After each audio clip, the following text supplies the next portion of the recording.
What's up, everyone? We are back for another S300 LB7 Duramax video. I got a lot to get you guys updated on and a lot to do, so let's get right into it.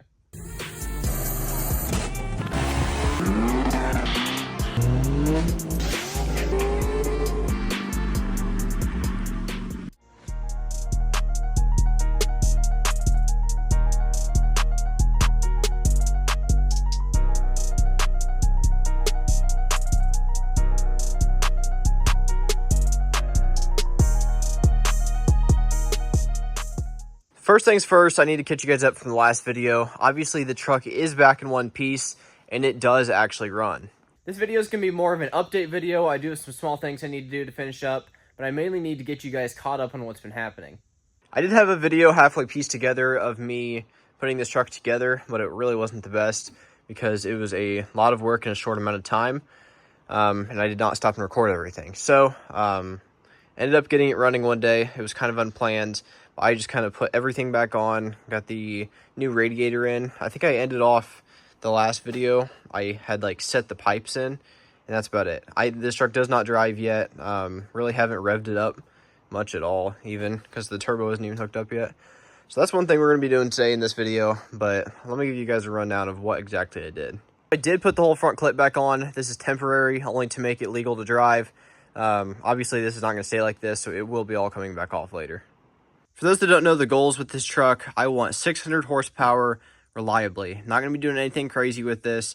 I want a true 600 horsepower. That is a S360 with a 73 mil exhaust wheel, billet compressor wheel, 0.91 A over R. That is a very nice turbo. I think I can push it to 600.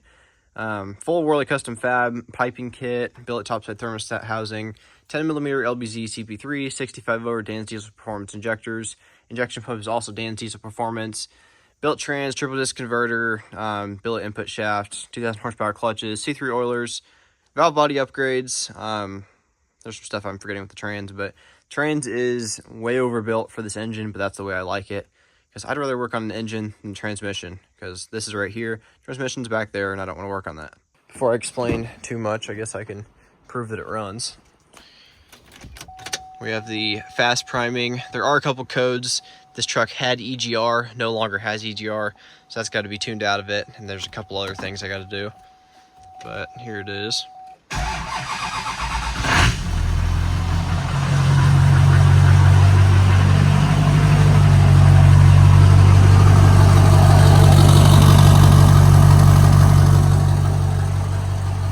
If you hear a clacky sound, that is from excessive rail pressure because I have an LBZ based 10 mil stroker CP3 in here. So that's a lot more than the stock LB7 did. So that will have to be retuned for that, obviously. And then I have the 65 over injectors.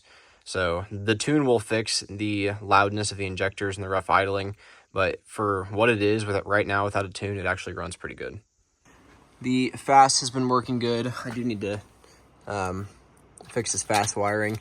I'm going to trim the harness down and actually make it cleanish. And then I got to get the rest of the frame harness tucked. Still a lot of work to be done, but it's coming along pretty well. Did get a PPE billet oil cap to enter Truckmaster's giveaway. Really didn't need to spend the 50 bucks on that, but happened anyway. Got the map sensor in here. Got the heater core lines. I do like this loom I've been using for everything. The fuel lines, wiring, one of the power steering lines. Basically anything I can put this loom over. I think it looks really nice and it helps protect the rubber lines. Got to get the crankcase vent hooked all the way up. This XDP alternator, can't remember if I installed that in the last video, but this is working good. Got the coolant hooked up. I have not vacuum tested the coolant because it is currently like, I think 3:30 a.m. Don't want to turn on the air compressor right now. Parents are inside. So don't want to make too much noise, but I will do that in the morning or just put straight water in it tonight, depending on how far I get. And we'll just check for leaks the old-fashioned way. Another thing I got done as well is the fluid damper is permanently installed with a pin and an ARP bolt. I did pin the harmonic balancer because if these spin, then the engine gets off balance and then everything goes downhill from there. Your main bearings become distorted. Then your engine blows up, and I don't want that. This engine is studded on the heads and the crank. I went ahead and did both just because why not? But the stock main caps I went ahead and put main studs with it just to help keep the crank in place. Not sure if it's going to help a lot, but just something small I added for a little bit more peace of mind. Obviously, all the wiring over here is a mess, so I actually have an idea for that. LB7s are kind of difficult to wire tuck because the harnesses for the injectors are all sticking out of the valve covers. So obviously this needs to be tidied up, but what I was thinking is maybe I could like make a shield that like bolts into the AC compressor, and then one of the bolts down on the valve cover that just like covers this. You can wire tuck the LB7s. It's just really difficult, and I honestly don't care that much as long as I can just cover this up. That'll go behind the intercooler pipe. I just had that temporary purpose, but I like the wiring loom. It's just I didn't do all of it, so I'd really like to kind of cover that up. These bulkhead connectors I was going to put behind the intercooler pipe, but then I did not end up doing that because the wires were just kind of pulling weird on each other. I could make a custom harness. I have all the stuff for it, but not going to be doing that right now. We're just going to be leaving this. I'll get this wrapped in the actual harness wrap. I have this harness wrap stuff. It looks way better than electrical tape. An issue I did have, really the only issue I had when starting this truck, besides bleeding some air out, the starter relay was bad. I've never had that happen before. I've never heard of anyone else having that happen before, besides like one person. So I'm not really sure why that was bad, but it was. Because it had a new starter, all the grounds were good, everything was good. I was still having ignition issues, and I swapped a new one in just because I had a whole stash of them, and somehow that did fix the issue, which I really have never really had any issues with relays at all. But I opened it up, and you can't see anything like super obvious. The contacts are like not that bad. Looks like pretty clean, but I eventually figured that out, and then that's really been the only electrical issue that I've ran into. I'm sure we're gonna encounter some more stuff, but for right now, I'm gonna go ahead and get the intercooler boots on the hot side pipe. I'd like to get that on, and then there's a plug over on the Y bridge. I don't know what goes there. I thought that was the intake air temp sensor, but apparently it's either built into the map or MAF on this. So I don't know if Whirly has that there, so you can like put a extra boost pressure gauge in or something, or any accessory, nitrous, whatever you want, water meth. But as long as I don't have a sensor to do that, I'll just cap it off. I could have a sensor. I haven't checked the old Y bridge yet, and I don't really remember, honestly, because everything's different with Duramaxes. This is the Whirly Custom Fab S300 kit. My only complaint, which isn't really even a complaint, is these boots are really hard to get on, but they're also really high quality boots. These do not blow off. I use a little silicone just around the edge of it to help it slip over, and once it's over, it's not coming off after this dries. A lot of people use hairspray, but I just don't like it because it gets pretty sticky really quick. So I also like these clamps. These clamps are decently high quality that come with that kit, but I'm gonna go ahead and get this stuff on, and then we'll move on to something else. After doing some research, this port back here on the Y bridge is a whatever you want port. Whirly says for a boost gauge, you can do whatever you want with it, but I made this highly sophisticated boost blocker 5000. It was a fine thread like fuel bolt, and I welded the hole shut. And this is temporary. Don't worry, this is temporary, but this is gonna go right into here to seal off the boost so we can actually get good numbers. But I will be probably getting an actual boost gauge for this, honestly, because there's a port right here. Don't know why there's multiple ports in the front of the turbo, but whatever. Did some more research into the turbo, and as suspected, that is another boost port. So maybe I just run a boost gauge to every seat in the truck, and every passenger can look at boost, because we have to add gauges literally everywhere and ports everywhere, and then not provide block-off fittings. But it's fine because I made something work. I'll have to get some in the future. Got it filled up with water. I did have one small leak. This is another temporary piece I need to track down and order because the S300 does not use coolant. So I just have like a little cap right there, double hose clamped it.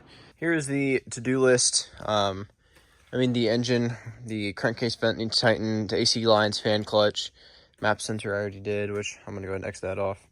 Trans, I still have to get the linkage installed, neutral safety switch done. There's a fuel line bracket that goes on the side of it, and I have one bell housing bolt left to do. Wiring, this is just kind of common sense of what I needed it to run, but a lot of this I'm going to go back and clean up, even if it's just plugged in. Like the fast wiring, I just have it hanging down there, so that's going to get cleaned up. Suspension is pretty much done. Hydro boost I need to mount still. Lug nuts, been working on getting those swapped over to the newer style because the old ones are ugly. I got a lot more I need to add to this, but this is basically what we need before we get it tuned and before we get it to drive.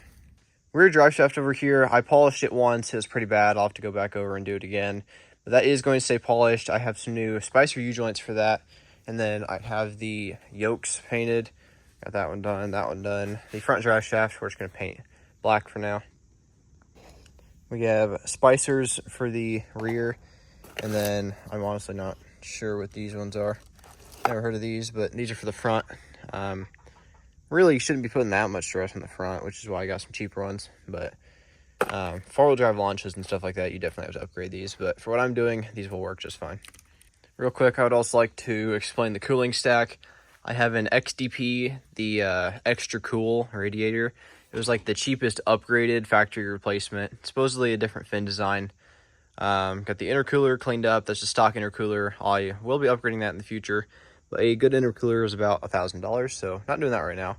PPE transcooler, I accidentally ordered this one. This one was like $300, but it's a really nice transcooler, so I don't really care. It's really heavy.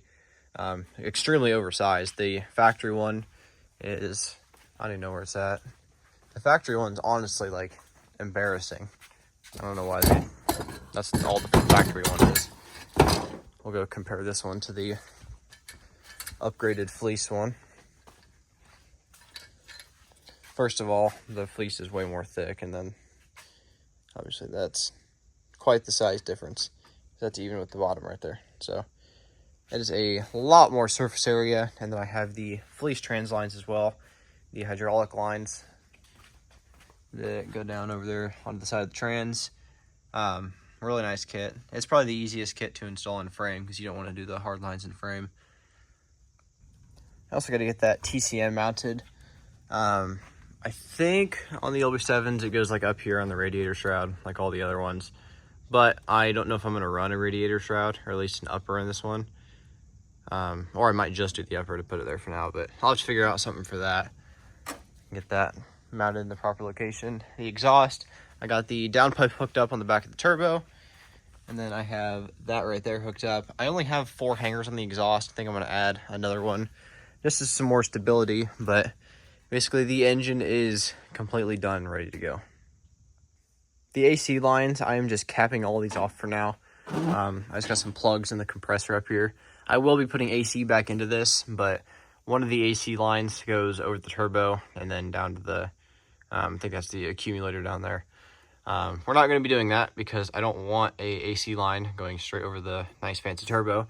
So they do make a kit that like comes down in the front. Both your lines come down and then go that way. It's a little more clean. So I will be putting AC back in it probably before the summer, and I will be using that line to help clean it up. The traction bars are permanently on as well. Everything is torqued and tightened in the rear end. I have rear diff fluid in it. We're basically ready to go back here. Shocks, brakes are the only thing I really have left right here. Need to tie back the taillight wiring. Had the girlfriend run this wiring last week. Got it ready for the taillights that I still do not have, but I'll get the rest of the wiring zip tied up, but everything else back here is good to go. The bed does need bolted down, so I cannot forget that. Aside from the front of the truck looking like it sat in the field for 5 years, because it did, this truck's actually turning out to be pretty cool. Definitely have a little more cosmetic work to do, but I like how it sits right now. Super happy with the progress I made on the truck last night. I'm tired, so I'm going to go ahead and call the video here. If you guys like what you see, be sure to like and subscribe. Thank you guys for watching. See you later.